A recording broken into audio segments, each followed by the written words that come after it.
Ini jujur, good people kalau menyaksikan video ini 7 tahun yang lalu, ya mungkin good people bisa ngelihat ya, di video ini muncul lagi di FYP.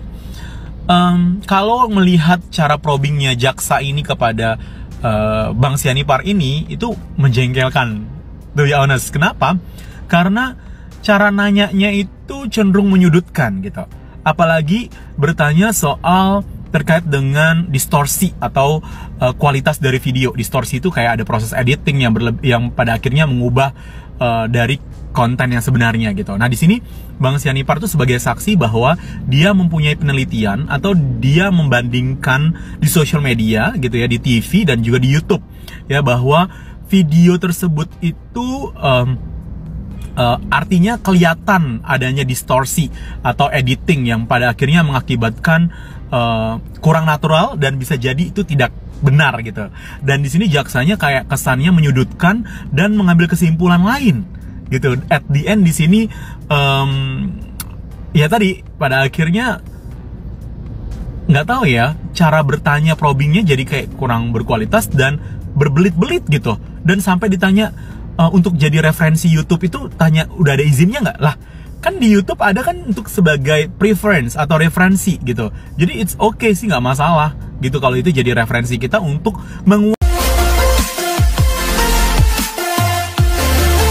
Jessica Wongso ajukan PK, Kejagung siap hadapi, Ketut Sumedana, yang penting ada bukti baru. Sebelum kita mulai, silakan klik tombol subscribe terlebih dahulu agar tidak ketinggalan info menarik lainnya. Jessica Wongso bersama tim kuasa hukumnya berniat mengajukan peninjauan kembali atau PK atas kasus racun sianida. Niat tersebut muncul setelah film dokumenter berjudul I School Murder Coffee and Jessica Wongso viral di media sosial. Film tersebut tayang di kanal Netflix dan sempat bikin heboh karena produser asing coba membongkar misteri dari kasus racun sianida dengan korban Mirna Salihin tersebut. Film dokumenter itu cukup mempengaruhi publik bahwa Jessica adalah korban dari rekayasa kasus tingkat tinggi. Melihat celah ini, tim kuasa hukum Jessica pun berniat ajukan PK dalam waktu dekat. Pihak Kejaksaan Agung atau Kejagung RI sendiri terbuka atas niat PK itu. Tapi kalau ada, silakan buat PK baru.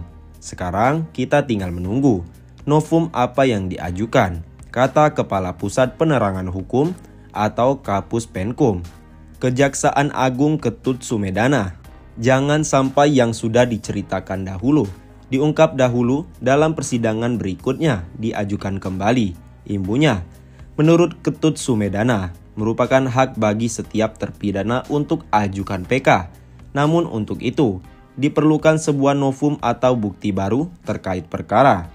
Saya berharap sekali kasus ini ketika dibuka kembali, novum apa yang dipunyai oleh teman-teman lawyer Jessica, ucapnya.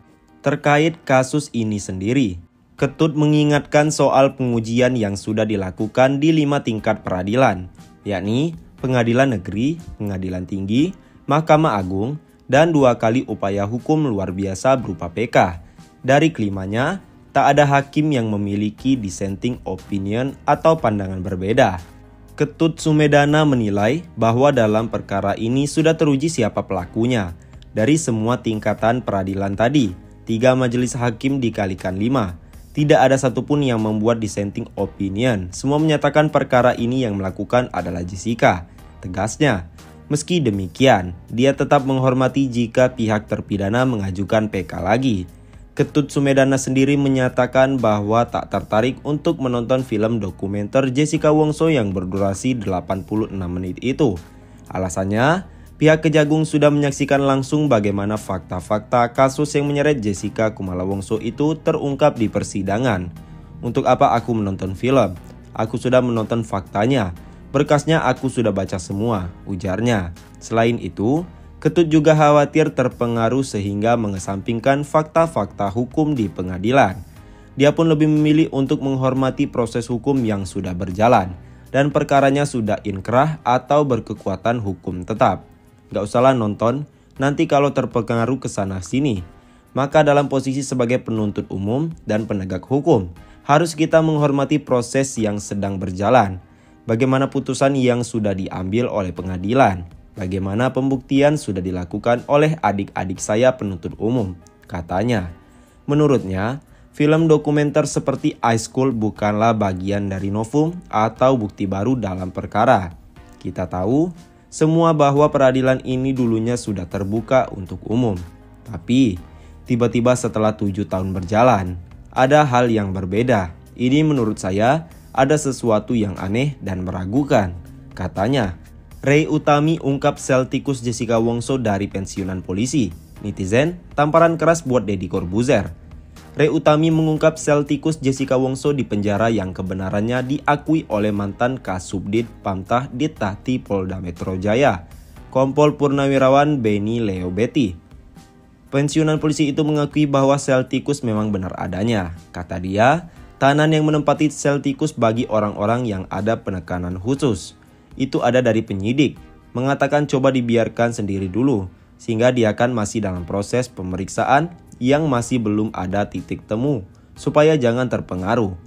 Menurut pengakuan Benny yang selama menjabat 1 tahun sebagai Kasubdit Pamtah Ditahti Polda Metro Jaya, dia pernah bertemu dengan Jessica Wongso. Sepengetahuannya, Jessica Wongso langsung masuk ke sel tikus dan dijaga khusus oleh Polwan. Agak lama juga ya Jessica Wongso di sel tikus, mungkin atensi khusus, mungkin kurang lebih selama dia di sana ya. Kalau tidak salah saya kan 1 tahun menjabat Kasubdit. Benny juga mengaku pernah mengobrol dengan Jessica dan diakui kondisi Jessica sehat saat itu. Selama di sel tikus Benny tidak pernah melihat Jessica putus asa, ya paling bekas nangis, jelas Benny. Muncul percakapan Edi Darmawan Ayah Mirna yang mau siapkan Rangga Barista. Buat apa? Sosok barista Cafe Olivier di Grand Indonesia yang bernama Rangga Saputro sempat menjadi perbincangan hangat di media sosial. Ia hampir saja mau menyusul Jessica Wongso ke jeruji besi sebagai tervonis pelaku pembunuhan Wayan Mirna Salihin memakai kopi sianida. Pada awalnya, ayah Mirna Salihin Edi Darmawan sempat mau menuduh Rangga karena diduga sudah terlibat dalam kasus kopi sianida tersebut dengan berkomplot bersama Jessica Wongso. Tapi ia berhasil membuat ayah Mirna mengurungkan niatnya untuk hal tersebut.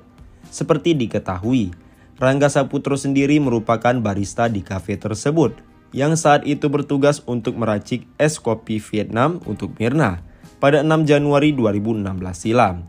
Mirna bersama dengan teman-temannya yaitu Jessica Wongso dan Hani sedang menggelar reuni. Pada saat itu, Mirna memesan segelas kopi Vietnam yang menjadi minuman terakhirnya. Tak lama setelah meminum kopi tersebut, Mirna mengeluh bahwa dirinya merasa sakit dan merasa ada yang aneh dengan aroma minuman tersebut. Sontak saja, kondisi Mirna Salihin langsung memburuk dan akhirnya meninggal dunia saat di perjalanan menuju rumah sakit.